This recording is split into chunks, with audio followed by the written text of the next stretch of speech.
Con vuestra anuencia, señor decano. Muy buenas noches. Esta noche, la Facultad de Derecho de la Universidad San Martín de Porres les da la más cordial bienvenida con ocasión de llevarse a cabo la presentación de los libros Un momento con la criminología y Criminología, enfoques multidisciplinarios. Preside nuestra mesa de honor el señor decano de nuestra facultad, el doctor Ernesto Álvarez Miranda, y se encuentra acompañado del doctor Luis Alberto Ramón Arias Torres, director académico de nuestra facultad, el doctor Felipe Villavicencio Terreros, coordinador académico de las maestrías de nuestra facultad, y del doctor Gino Ríos Patio, director del Instituto de Investigación Jurídica de nuestra facultad. Con la finalidad de iniciarse la actividad de presentación de estas ediciones, vamos a dejar en el uso de la palabra al doctor Felipe Villavicencio Terreros, quien dará su mención con respecto al libro Un momento con la criminología. Un aplauso, por favor. Señor decano, señor profesor Ramos, doctor Gino Ríos, para mí es un honor muy personal, por supuesto, presentar este libro, Un momento con la criminología, que nos presenta, nos regala, nos obsequia ahora el profesor Gino Ríos. Hay que destacar que escribir sobre criminología no es una cuestión fácil. Es muy complejo y aún es más difícil hacerlo de la manera como el profesor Gino Ríos lo hace, ¿no? Es decir, buscando una síntesis, ¿no? Una recopilación de toda la evolución. Como lo ha mencionado Raúl Zaffaroni en el prólogo, ¿no? Se trata fundamentalmente de un esfuerzo de síntesis realmente titánico, por mostrar en este momento una visión general de la criminología. Sí, eso es cierto. Es decir, el profesor Gino Ríos lo que hace es un recorrido muy agradable, fácil de leer, por todo ese conjunto de teorías que son la criminología. La criminología es eso, es decir, una suma de un conjunto de maneras de pensar sobre el crimen, la desviación, la reacción al delito, y no hay una criminología, sino que son todo un proceso de evolución. Ni siquiera hay una posibilidad de dar una definición de criminología, ¿no? Porque las mismas definiciones de criminología han ido evolucionando, no existe una definición, son más bien las criminologías las que podríamos decir. Ni siquiera hay acuerdo en los inicios, ¿no? Es decir, ¿cuándo se inició? No hay acuerdo, porque probablemente vamos a encontrar referencias criminológicas en el siglo XIII, en el siglo XII, ¿no? O sea, el famoso martillo de las brujas y todo eso que ha ido tan antiguo y que mostraban también una forma de búsqueda penal, es decir, la idea del diablo, no la idea de que había que sancionar a alguien y esas eran las mujeres que lamentablemente murieron por millones en la Edad Media, es decir, la idea de la criminología de esa época, ¿no? De tal manera de que es muy difícil hacer un recuento histórico de la criminología en la actualidad. Lo más probable es que lo que podamos hacer es más bien una evolución de todas las ideas que la humanidad ha tenido para reprimir, para definir, para reprimir un crimen y reaccionar frente a él. Y eso es justamente lo que hace el doctor Gino Ríos con un esfuerzo titánico de tratar de dar una síntesis a esa evolución. Pasa revista desde el positivismo, se habla de las versiones lombrosianas, habla de Lombroso, habla de todos los italianos con su identificación de lo que era el delincuente, hablaban de una sociedad uniforme, es decir, hablaban de un modelo de sociedad uniforme. Lombroso, especialmente un médico muy conocido, ¿no?, por todos, y el jurista, que era Fermi, ¿no?, el genio jurista que organizó el sistema. Ellos hablaban de una sociedad uniforme donde había que identificar al delincuente y lo identificaron, ¿no? Es decir, el delincuente era el que nacía delincuente, ¿no? Venía con una carga física, con características fisiológicas determinadas. Las mujeres venían al mundo con un conjunto de características que las hacía delincuentes. Recuerdo los estudios de Ferrero sobre los lunares en las mujeres, que quizá el doctor Gino Ríos lo habrá leído también, ¿no?, para identificar a las mujeres criminales, ¿no? Es interesantísimo. Claro que ya en nuestra época es hasta visible, ¿no? visible. Ciertamente esta forma de entender al delito, es decir, como rasgos físicos, características físicas, no era casual, no era nada casual. Como no lo fue tampoco en la Edad Media la persecución de las brujas. Era fundamentalmente político, ¿no? Claramente político. Es decir, era dirigido hacia qué? Hacia la identificación racial de un grupo sobre otros, ¿no? Eso era esencialmente. Los italianos, en el caso de la discusión positivista, eran los italianos del norte, los italianos del sur, que son claramente racialmente diferentes, y la discusión era clara, los feos, los deformes eran los del sur, ¿no?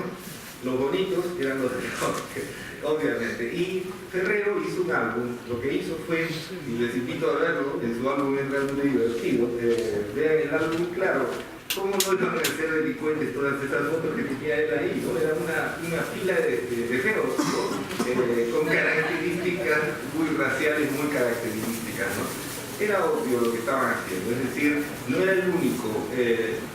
También el profesor Guino hace referencia a lo que pasaba en el otro lado del mundo anglosajón, ¿no? Con Bentham, todos ellos tenían la misma forma de entender el fenómeno, ¿no? Es decir, la identificación racial. La identificación racial para separar a los que no tenían esas características.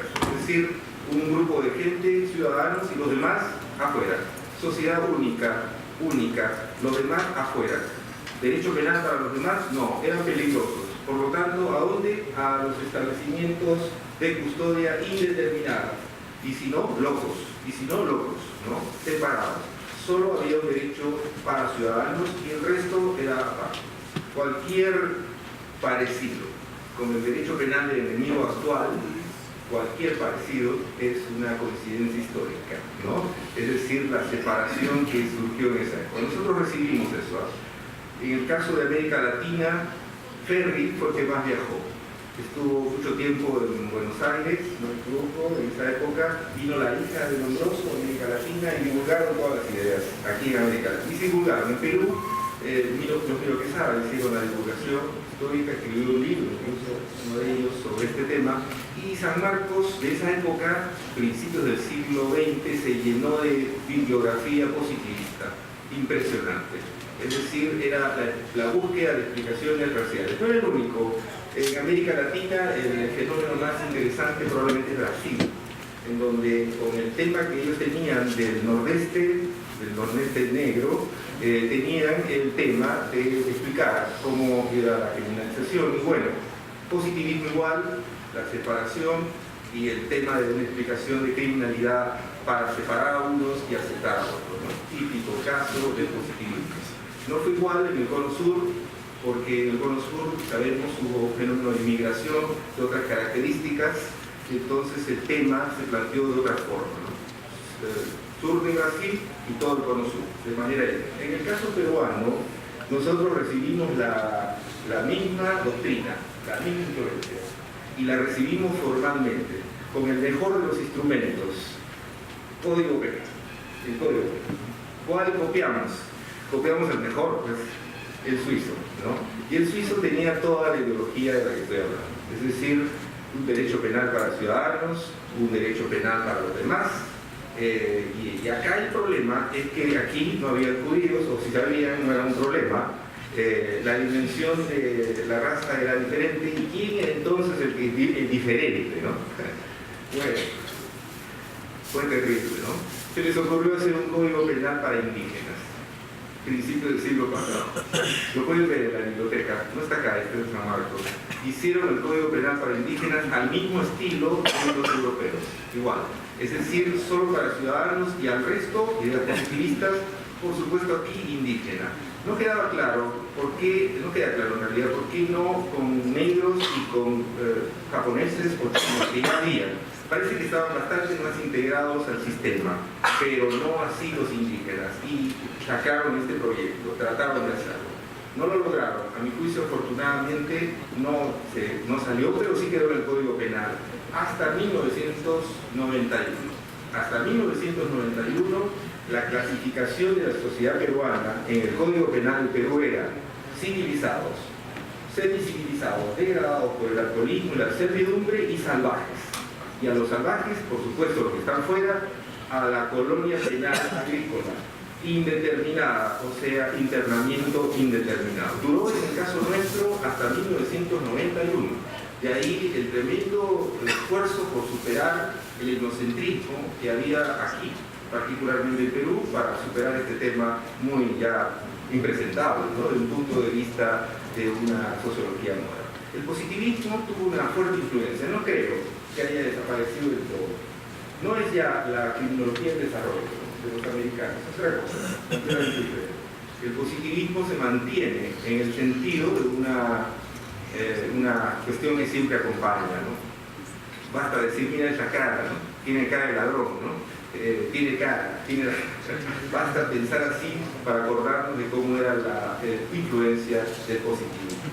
El positivismo no fue únicamente, luego surgieron reacciones muy interesantes, especialmente las reacciones norteamericanas, ¿no?, que usted escribe también en su libro, y especialmente la escuela de Chicago, que me parece la más interesante. No puedo lamentablemente hacer el desarrollo de todas las ideas criminológicas, porque eso llevaría probablemente mucho tiempo. Trataré de hacer algunas referencias nada más, pero en el caso de la escuela criminológica norteamericana, la cosa era diferente, muy completa, era bastante diferente, en la medida de que era una situación social totalmente diferente. No es casual que la escuela norteamericana tuviera como lugar más importante de desarrollo en Chicago, principios del siglo pasado, en realidad hasta los años 30 más o menos, del siglo pasado. No es casual. El fenómeno de sociedad en conflicto, es decir, una sociedad donde había demasiadas versiones para resolver conflictos y no había acuerdo para resolver conflictos, era precisamente el mejor ejemplo Chicago. Es decir, conjunto de personas que venían de muchos lugares, inmigrantes de muchos lugares, y surgió la necesidad de explicar qué es lo que pasaba en ese lugar. Ya ustedes lo han visto en las películas, cáncer, licor, prohibición de licor, eso se habla. Surgió la necesidad de explicar esto, es decir, ya no era posible decir el delincuente nace, no era posible decir el delincuente nace, no, pues, no había forma, había que buscar otra explicación y se pusieron a investigar. Y empezaron a investigar y a descubrir lo que ahora nosotros denominamos como interaccionismo simbólico, ¿no?, que tiene en realidad un conjunto de vertientes muy amplias, ¿no?, muy interesantes. Por ejemplo, la idea de que el delincuente no nace, sino que el delincuente se hace, es producto de la sociedad. No solo se hace, sino que aprende a ser delincuente. Por lo tanto, teoría de la asociación diferencial. Aprende el proceso de crear delito, ¿no?, y se enseña, y se crea. Bien, pero esto no era suficiente, por supuesto, no era suficiente, había más problemas. Había gente rica que cometía delitos. Los ricos banqueros americanos, los de Chicago, contrataron a un maestro, Sutherland, ¿no?, el famoso Sutherland. Este profesor inicialmente investigó sobre el asunto y determinó de que efectivamente había prácticas que no identificaban a los sujetos pobres, porque tenían que ser de raza diferente o pobres los delincuentes. No, también había ricos. Y cuando él empezó a desarrollar su teoría, se dieron cuenta que habían financiado a una persona equivocada, ¿no?, y trataron de quitarle el libro. No pudieron. Años después se lo publicó como el famoso cuarto, ¿no?, el delincuente el delito de cuello blanco, inventado por Sutherland, explicando cómo era esa criminalidad, pero que rompía todos los esquemas, porque normalmente considerábamos, o consideraban, por lo menos en Europa, que el delincuente era un sujeto pobre, de una raza determinada, etc., pero no un delincuente que podía pertenecer a un estrato social alto. Y así siguieron investigando cosas interesantes, como por ejemplo las técnicas de neutralización. Bueno, interesante. Es muy interesante porque afectó el criterio de la culpabilidad que en Europa se estaba desarrollando fuertemente, y empezaron a hablar de un criterio diferente. Es decir, que el delincuente en realidad, cuando realiza su actividad delictiva, se neutraliza, ¿no? Esta idea, por ejemplo, sigue siendo estudiada ahora hasta la Universidad de Londres. Actualmente hay un conjunto de investigaciones en Londres sobre las técnicas de neutralización aplicadas a los genocidios. La pregunta, ¿qué es lo que hace el delincuente para sentirse bien y dormir tranquilo? No sentirse culpable. ¿Qué hace? ¿Qué hace? Bueno, Mazda, ¿no?, desarrolló un brillante libro, muy entretenido además, las técnicas de neutralización. Por supuesto, no es nada casual ver ahora, ¿no?, que algunos dicen, bueno, pues robo pero hago obras, ¿no? Robo pero hago obras. Bueno, es técnica de neutralización. La gran pregunta que se hacía y se hace hasta ahora es ¿qué técnica de neutralización utiliza un genocida para decidir dar una orden que mueran 100.000 personas y esa noche vivir tranquilo, ¿no? ¿Qué técnica de neutralización utiliza un corrupto para enriquecerse y vivir tranquilo? Ah, por mi familia, ¿no? Todos lo hacen. ¿Por qué no voy a hacer yo? Todos lo hacen, ¿no? Etcétera, etcétera. Es decir, las técnicas de neutralización. Brillante. Años 30, claro que afectaba la idea de la culpabilidad, porque era una idea de culpabilidad sobre la libertad, etcétera, ¿no? Muy europea, pero no era diferente, o sea, planteaba la idea de que el delincuente se neutraliza para practicar el delito y vivir feliz, robando, matando, etcétera, pero vivir bien, ¿no? Esencialmente. Ese es el valor muy interesante de la criminología de la escuela norteamericana, y mucho más, por cierto, ¿no?, donde ellos analizaron. Interesante porque gran parte de los profesores europeos, Luhmann, por ejemplo, fue discípulo de Peirce, no el biólogo, Luhmann fue discípulo de Peirce. Y él llevó toda parte de toda esta evolución criminológica al pensamiento europeo, en parte, no solo a él, seguramente mucho más, y dio origen a lo que ahora denominamos el funcionalismo, ¿no? O sea, la necesidad de explicar los fenómenos criminales sobre la base de la sociedad, ya olvidándonos de que había que identificar al delincuente por sus rasgos físicos, etcétera, sino más bien tratando de explicar un derecho penal que tuviera la base sobre el tema fundamentalmente social, es decir, la explicación social del delincuente que está entre nosotros y que además, teoría de la norma, anomia, es funcional a nosotros. Es decir, el delito es funcional. No podemos vivir sin delito. Esa era la idea. O sea, el delito era parte de la sociedad y no podíamos extinguirlo. O sea, tenían que vivir. Por lo tanto, desarrollaron un conjunto de ideas al respecto.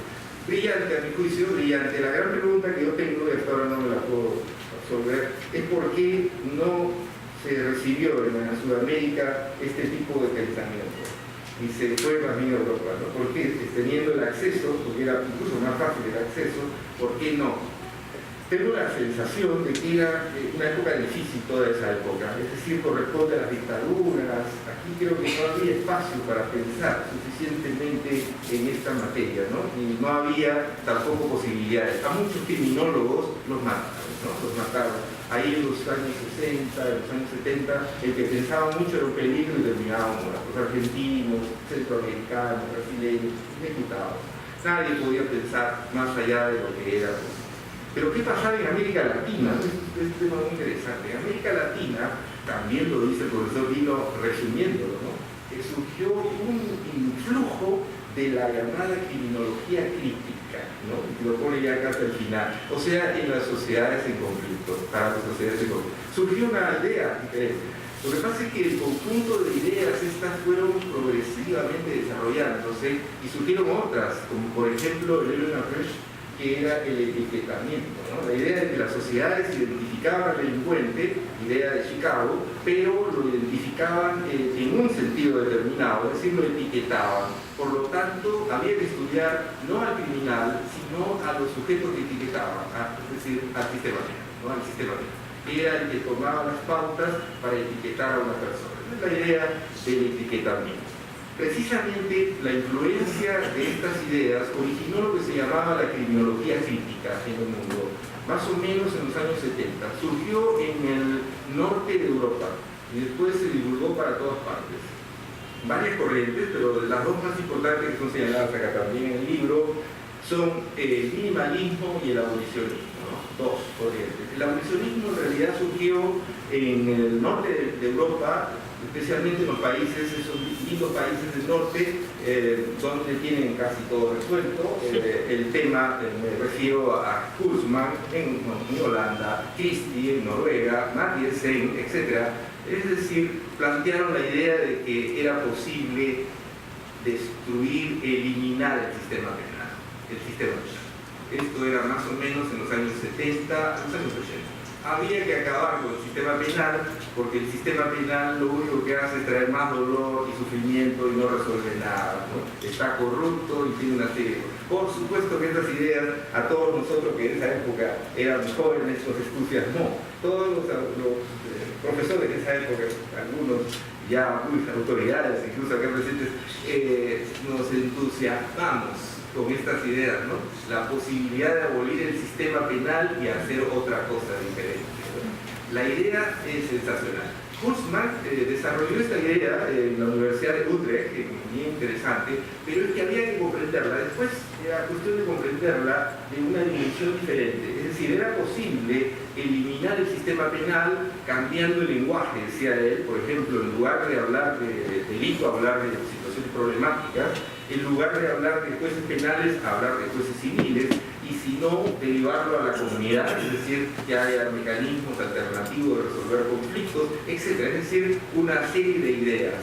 La idea del abolicionismo realmente entusiasmó a muchos aquí en América Latina, pero después creo que todos nos dimos cuenta que en realidad la cuestión era muy diferente, muy diferente. Es decir, ellos sí lo podían hacer. Podían hablar de la abolición incluso en el ámbito de las drogas, tenían las posibilidades económicas, tenían todo. Pero en América Latina lo que había era terrorismo, grandes problemas de narcotráfico, terribles problemas de corrupción, y hablar del abolicionismo era muy irreal. Cosa que se ha verificado en la actualidad. Lo que pasó fue más bien un incremento del sistema penal. Lo que estamos viviendo es lo contrario, o sea, un incremento, una sobrecriminalización, un uso desmedido del sistema penal casi hasta límites inimaginables, ¿no? Casi en el borde de la alarma mundial de América Latina por el uso desmedido de las cárceles y la criminalización. Es decir, procesos inmediatos, audiencia de custodia, Brasil, ¿no? El mismo tema, o sea, toda América Latina llenando las cárceles sin parar. Gran problema de protesta más bien de alarma internacional mundial sobre qué va a pasar de aquí a unos años, pocos años, sobre esta tendencia que ahora se ve en toda América Latina. Bien, el otro campo de la criminología crítica fue el del minimalismo, ¿no? Y ese fue diferente. El caso del minimalismo fue más bien introducir límites, un derecho penal de límites, pero no eliminarlos, sino establecer límites garantistas. Ese sí fue un derecho penal que fue recepcionado de manera interesante. Y así aquí lo recibimos a través del Código Penal de 1991, que es de lo que queda del Código Penal del 91, era un código claramente garantista, con características de protección, etc. Muy interesante. Ya casi nada queda de ese código, más bien ahora se justifica por donde se vea una necesidad de un nuevo Código Penal, más razonable, bien hecho, no los proyectos que hemos estado viendo en los últimos días, sino más bien propuestas que vayan en una línea de cambio. Esta evolución que ahora yo he tratado de sintetizar en lo más que he podido es precisamente lo que el profesor Gino Ríos Patio hace en su libro, que justamente se llama Un momento con la criminología, ¿no? Donde nos narra todo esto de una manera muy agradable, paso por paso, explicando cómo ha sido la evolución y mucho más. Y al final ustedes encontrarán un ultílogo, ¿no? Donde ella resume sus ideas, como por ejemplo habla cosas así, ¿no? Dice, ya tomando partido, ¿no? La educación, la familia, el sistema educativo son ineficaces para detener este requebrajamiento moral. Claro, tiene una crítica directa contra la teoría de los controles informales. O sea, la posibilidad de decir que existen formas de control social que no son las del sistema penal, sino las otras, las de los controles sociales. Y así van a encontrar cosas como la criminalidad es para nosotros pluricausal y multifactorial en su génesis. Correcto, ¿no? O sea, muchas razones son las que motivan el inicio. La criminología moderna, la más moderna, probablemente la criminología del desarrollo va por esa línea, pero ya no es la del positivismo, sino es una versión un poco más depurada, ¿no? Cuidadosa, muy anglosajona también, de la explicación de las causas, ¿no? Pero no en el sentido que tenía el positivismo originalmente, ¿no?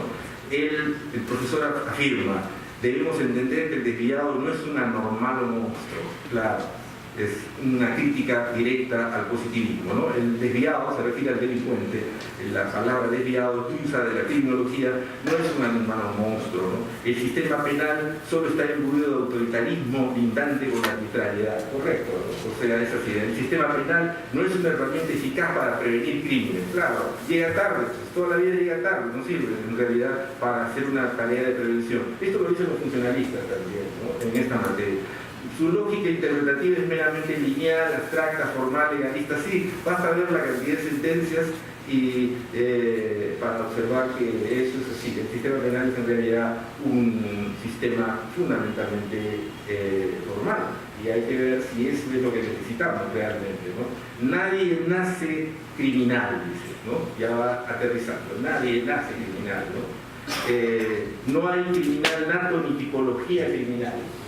Y luego va aterrizando ya progresivamente en su idea central, que es una idea de política criminológica, ¿no? La propuesta de política criminológica, que es ciertamente la idea del profesor Quirós, ¿no? de México, ¿no? Sobre la posibilidad de hacer un desarrollo político de la criminología, concluyendo que solamente pueden conocerse estos elementos, esta evolución, gracias a la criminología, cuyo estudio debería promoverse firmemente en nuestro país, por ejemplo, a través de una facultad de criminología, que es un sueño, por cierto. Lamentablemente, nos hemos dedicado todo este tiempo a hacer tareas fundamentalmente de dogmática, tareas de proceso penal, fortaleciendo lo que existe, pero la vieja criminología ha quedado olvidada.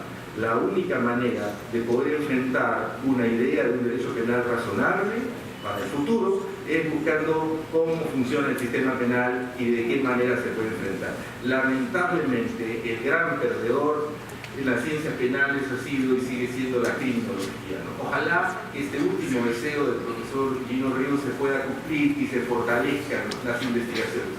Si observan las investigaciones que se hacen en Lima o en Perú, van a ver que la mayoría está discutiendo cuántas clases de dolo hay, cuántas características del tipo hay o características del proceso, claro, para la actividad laboral. Pero nadie se pone a discutir cuáles son los márgenes de la criminalidad en Lima, qué es lo que podemos hacer como reacción a esa criminalidad, nadie, porque además resulta muchísimo más complejo de hacer, pero que requiere de un manejo bastante más completo de la ciencia penal. No me queda más que felicitar al profesor Gino Ríos por esta contribución al pensamiento criminológico peruano y desearle éxito, y ojalá su deseo de que la criminología ocupe un lugar central en las ciencias penales se cumpla algún día. Felicitaciones, profesor. Continuando con el desarrollo de la actividad de esta noche, vamos a presentar al doctor Luis Alberto Bramón Arias, quien va a efectuar la presentación del libro Criminología de enfoques multidisciplinarios. Con ustedes, el doctor Luis Alberto Bramón Arias.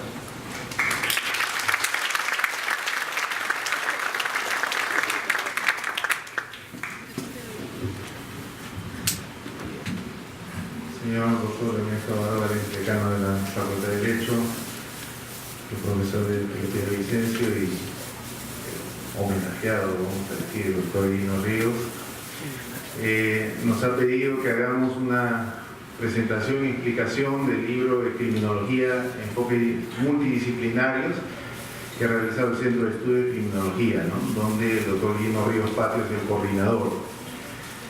Este libro de criminología contempla 9 artículos de diversos enfoques en relación al crimen, concretamente.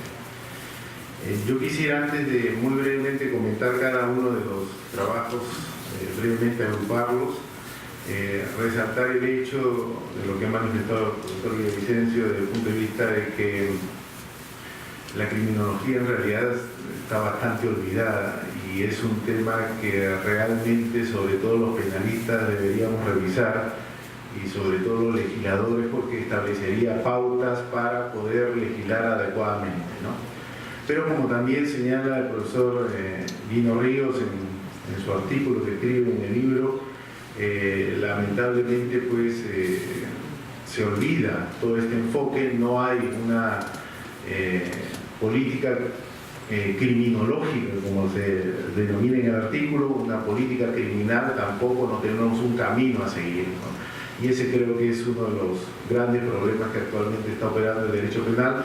Por eso es que en el proyecto del Código Penal que se está debatiendo hay tantos problemas e incoherencias internas del mismo texto, como que el hecho de que no se ve una línea de solución para luchar contra la criminalidad. Muy brevemente quisiera indicar en relación a los artículos que se escriben en este libro. Hay, como se ha manifestado, aspectos de la criminología clásica o positiva italiana, y a raíz de eso hay dos artículos bastante interesantes de la señora Rosa Elizabeth Carrera Palau sobre la criminalidad biológica, una mirada desde la genética forense, y también el artículo del señor Osvaldo Neto Tiegui, Condicionamiento Institucional Crítico, Neuroquímica Cerebral y Prevención Criminal, que al final básicamente, como los mismos artículos plantean, parten de lo que ha dicho el profesor Villavicencio del enfoque lombrosiano, ¿no? Es decir, características que actualmente también podrían recogerse desde la biología para resaltar las características de los criminales. Y si bien ya se ha explicado, lo que sí yo quisiera resaltar es que, sobre todo, incluso uno lo ve cuando está en el ejercicio de la profesión, sobre todo la policía tiene una visión inmediata de la persona que es presuntamente delincuente, que al conversar con ellos inmediatamente sacan las conclusiones, ¿no? Es decir, hablan un rato con la persona que viene y dice, este es responsable, este ya es del delincuente, ¿no? Y ya después tratan de armar concretamente su caso. Eso se ve, como también se ha manifestado, desde el punto de vista de las relaciones personales, ¿no? A veces uno conoce a una determinada persona y después hace un comentario de este es un estafador, ¿no? Ya este es, claramente es el responsable del hecho, ¿no? Eso es algo que ha quedado internamente. Eso ya se planteó antiguamente en el positivismo italiano, pero algo de rezago, por lo menos en nuestra sociedad, se da, porque sobre todo ven aspectos físicos y característicos de la persona. También existen otros artículos bastante interesantes que llevan a reflexionar, por ejemplo, el artículo de David Will Hill, que es la introducción al estudio del miedo al delito, principios técnicos, ¿no? Parte del planteamiento de que desde el punto de vista de la criminología se ha analizado básicamente aspectos objetivos, y aquí él reflexiona que hay un aspecto importante en la criminología que es el miedo.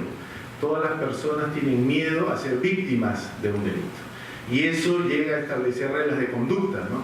Formas de actuar. Las personas se rigen por eso, ¿no? Es decir, si uno está caminando y pone como ejemplo en la calle, es oscura, no conoce bien la zona, normalmente se va por otro lado, ¿no? Si estuviera bien alumbrado, supuestamente, seguramente pasaría por ese lugar. Es decir, el miedo de las personas regla sus conductas, y eso lleva a que incluso se tomen medidas, ¿no? A veces uno va por algunos barrios, urbanización, y hay rejas encerradas, por más que es una calle que se supone que es pública, uno tiene que darse toda una vuelta porque hay una sola entrada, hay una garita de control, ¿no? Y todo eso nos lleva a toda la discusión actual que ustedes muy bien conocen, que es todo el tema de seguridad, ¿no? La inseguridad ciudadana pues ha llevado a que ese miedo establezca reglas a las personas, aunque seguramente ellas no reflexionan en ese sentido, pero es un tema interesante, ¿no? Es decir, hay pocas casas o muchas casas, viendo desde otro punto de vista, que tienen alarma, cerco de seguridad, ¿no? Si bien lo hacen de forma natural, lo que está detrás es hay un temor concretamente a ser objeto de o ser susceptible de víctimas de la comisión de actos delictivos. También se establece un artículo del señor Alberto Pérez Tolentino, criminología y mediación, una estrecha relación, donde lo que se lleva a cabo en este artículo son dos aspectos. Por un lado, el hecho de que el sistema judicial actualmente no es adecuado porque se olvida del rol concretamente que debe tener las personas afectadas en la comisión de un delito. El proceso penal, si bien en el nuevo código eso se está avanzando en ese punto, normalmente se afirma pues que se olvida de la víctima, ¿no? Es decir, toda la protección penal está contra el presunto responsable. Él tiene derecho a un abogado de oficio, la víctima no tiene derecho al abogado de oficio. Puede intervenir, puede impugnar. Eso ha llevado a que existan reformas actuales incluso, ¿no?, en nuestro sistema para proteger a la víctima, y se resalta este tema desde el punto de vista del procedimiento que debe darse completamente. Luego hay otro artículo bastante interesante de Rodrigo Portillo Acosta, ¿no?, la criminología mediática, la construcción de la cuestión criminal por los medios de comunicación. Ese es un tema que es bastante interesante y bastante trabajado en la criminología crítica, que es el hecho que los medios de comunicación tienen una influencia concretamente en la sociedad, ¿no? Basta con encender los telediarios en la mañana, uno tiene como 30 minutos, 45 minutos, quién ha muerto, quién han robado, le han pegado, las lesiones, el feminicidio, etcétera, ¿no? Es decir, ya uno nace, se levanta en la mañana y se va a su trabajo o a estudiar ya con un enfoque de que este es un caos y pura delincuencia por todos lados. Y eso tiene en parte relación con la forma en que los medios de comunicación concretamente transmiten, ¿no? Ellos generan concretamente un enfoque y que lleva a que las personas se sientan inseguras. Si uno agarra y ve, por ejemplo, tiene ahora con los medios de comunicación, ve una televisión, un noticiero, por ejemplo el noticiero español, es una hora donde uno prácticamente dedicarán 5 minutos en el telediario concretamente a ver algún delito, pero el resto es informe que a las personas les interesa, ¿no? A uno le gustaría en la mañana ver qué cuestión política se ha discutido, de cómo va el aspecto económico, los temas sociales, pero todos nuestros noticieros, por lo menos el que yo veo a las 5 de la mañana, pura delincuencia, por lo menos la primera hora, ¿no?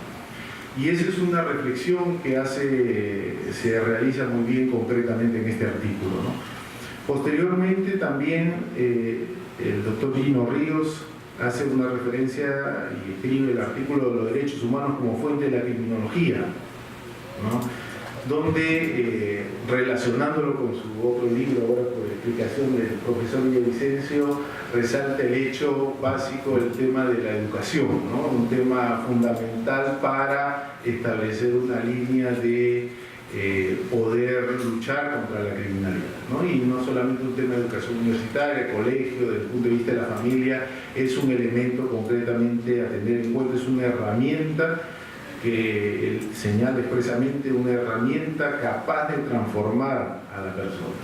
Y eso es algo que hay que resaltar, y eso es algo relevante, sobre todo en una facultad de Derecho, que se llegue a plasmar. Y todo eso enmarcado dentro de una educación enfocada dentro del marco de los derechos humanos, que es lo que él concretamente concluye en su artículo, ¿no? También se realiza, y debo decirlo, es el primer artículo que leo, tal vez con falta de lectura en criminología religiosa, hay un artículo sobre aspectos ontológicos en torno de lo moral o inmoral y el libre albedrío en la conducta delictiva, ¿no?, donde ahí se hace todo un análisis desde el punto de vista de que la responsabilidad o el hecho o la causa de la delincuencia no es tanto la sociedad, la familia, que es el enfoque que normalmente se da actualmente, sino es desde un aspecto interno, desde el punto de vista de la religión, de las creencias que llevan a que las personas no respeten determinados valores. Y ese es el punto central que se lleva a cabo en este texto, ¿no? Finalmente hay dos artículos bastante interesantes, el de Antonio Vázquez Coelho, ¿no?, que son dos respuestas críticas al terror desde la filosofía, ¿no?, donde se hace un análisis concretamente desde el punto de vista de dos filósofos contemporáneos como Habermas y Derrida, en los cuales hacen una referencia a todo el tema criminológico a partir de un caso concreto, que es el tema de las Torres Gemelas en la ciudad de Nueva York. A raíz de ese caso, concretamente, se llega a hacer un análisis desde el punto de vista de la criminología. Y finalmente, el último artículo de Lisette Zavala Famor, de la criminología en el ámbito laboral, en el cual resalta hechos bastante interesantes desde el punto de vista de medidas que habría que tener en el ámbito concretamente laboral, plantea la necesidad de prevención de conductas antisociales, como se denomina en el artículo, en el cual debe llevarse a reflexionar, vinculado indudablemente, y también se hace una referencia a los delitos que se llevan a cabo dentro del marco del ámbito laboral, ¿no? Con esto una revisión de los distintos artículos que debo reconocer que me ha llevado a recordar los años 80, en donde leí bastante criminología, porque son diversos puntos que hay que tener en cuenta actualmente desde el derecho penal, ¿no? Felicito con esto al doctor Lino Ríos Patio por el interés y el apoyo y la fuerza del Centro de Estudios de Criminología para poder realizar esta publicación, que creo que va a ser de apoyo enorme concretamente a la comunidad en general y sobre todo a esta facultad. Muchas gracias. A continuación invitamos al doctor Lino Ríos Patio, quien dará las palabras de agradecimiento por la presentación de los libros en esta noche. Con ustedes el doctor Lino Ríos Patio.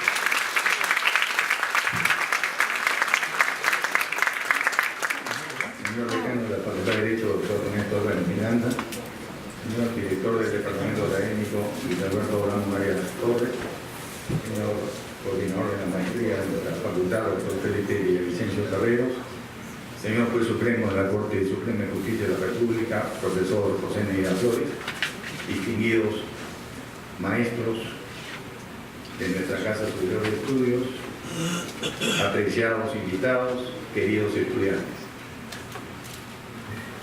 Es anhelo de toda persona dejar algo que perdure en el tiempo y naturalmente se piensa de manera inmediata en que un árbol sigue viviendo y dando sombra aún cuando después que la persona que lo plantó se fue. Un hijo prolonga la estirpe del progenitor y un libro deja para la posteridad el pensamiento de su autor. Pero escribir un libro, tener un hijo y plantar un árbol son acaso la parte fácil del trabajo. Lo difícil en realidad es educar al hijo, regar el árbol y hacer que alguien lea el libro. De todos modos, lo importante es que construyamos, desarrollemos, hagamos, creemos y creamos, no para uno, sino para aquellos que vendrán después. En esta noche de presentación de los libros Un momento con la criminología y criminología en enfoques multidisciplinarios, permítaseme mirar hacia atrás y hacer una brevísima reflexión sobre cuáles fueron las razones por las que a los autores nos sentimos impulsados a escribir dichas obras. La razón principal fue, sin lugar a dudas, la de contribuir a difundir esta ciencia social multidisciplinaria que es la criminología, la ciencia del crimen, cuya razón de ser estriba en identificar las diversas causas de la criminalidad a través del estudio de la conducta desviada, del infractor, de la víctima y del control social, con la finalidad de proponer una política criminológica eficaz para solucionar el problema del alto índice de criminalidad e inseguridad que azota nuestro país desde hace ya algunos años. Todo libro, amigos, es una tarea apasionante para escribirlo pero también es un proceso que demanda mucha fuerza de voluntad y paciencia. Cada libro es distinto, como son distintos los procedimientos que emplean los autores para la elaboración de sus contenidos. Sin embargo, todo autor aprende. Aprende, en primer lugar, a que no es necesario escribir para demostrar que uno es experto en un tema. El objetivo principal es simplemente compartir propios conocimientos y experiencias con los lectores. Y para eso se requiere una redacción pedagógica, un lenguaje sencillo, para que precisamente la transmisión de ideas sea fluida. Aprende también, en segundo lugar, a ver de otra manera los libros, a ver detrás de ellos el denodado esfuerzo que ha puesto el autor y las incontables horas que ha invertido de trabajo en su elaboración. Y por eso que aprende a tener un enorme respeto por los libros, aunque no les hayan gustado.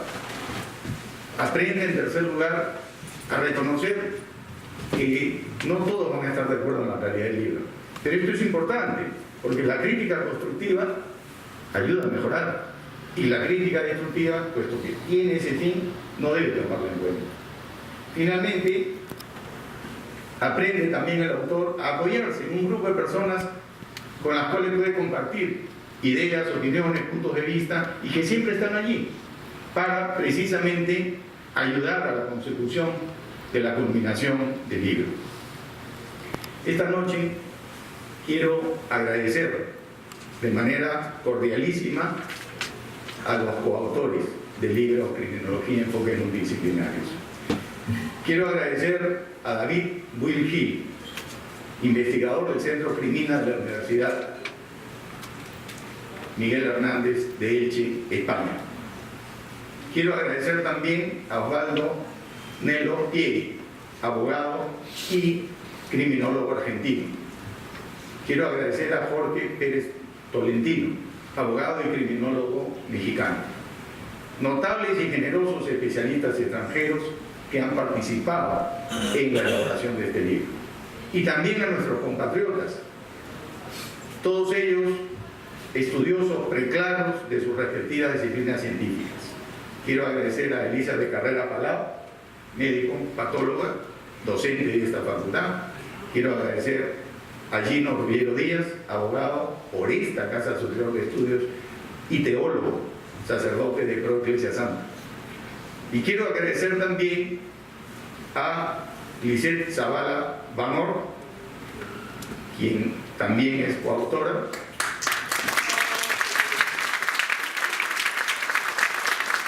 abogada laboralista por esta facultad.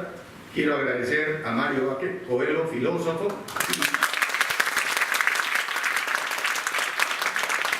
y docente de nuestra Casa de Estudios. Y quiero agradecer a Rodrigo Portillo Acosta,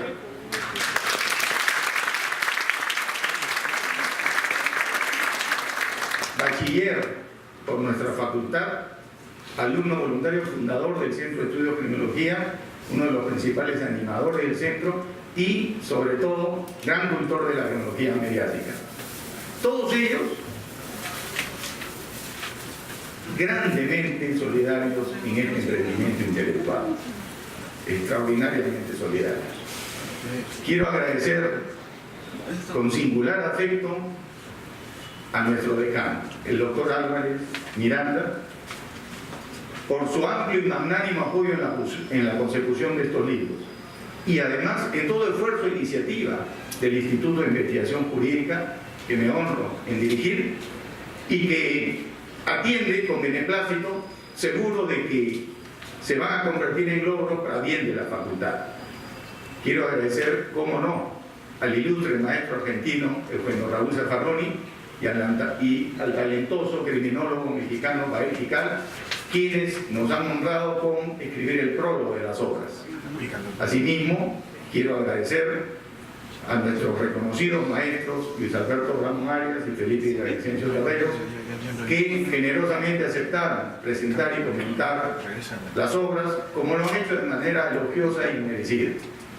También quiero agradecer a nuestros directos y apreciados amigos del Fondo Editorial de la Universidad, doctor Juan de la Fuente e ingeniero Luis Suárez Berenguela, quienes comprendiendo y valorando el afán investigativo que anima a esta Facultad de Derecho, facilitan y han facilitado con su dirección y trabajo editorial la tarea de publicación.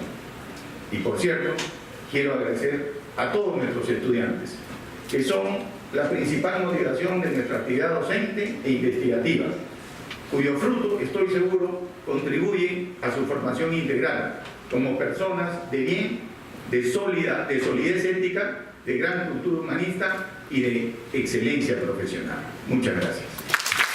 Finalmente tenemos a continuación las palabras finales a cargo del señor decano de esta facultad, el doctor Ernesto Alas Miranda, quien recibimos con un fuerte aplauso.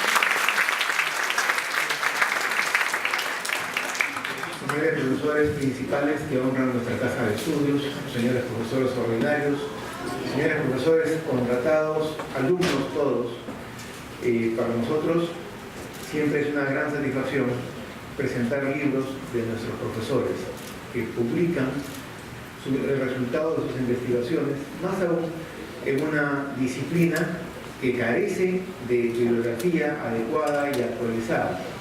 En nuestro país hay un déficit notable de la reflexión criminológica, a pesar de que el delito y la inseguridad ciudadana es catalogado como uno de los principales, si no el principal mal social de nuestra época.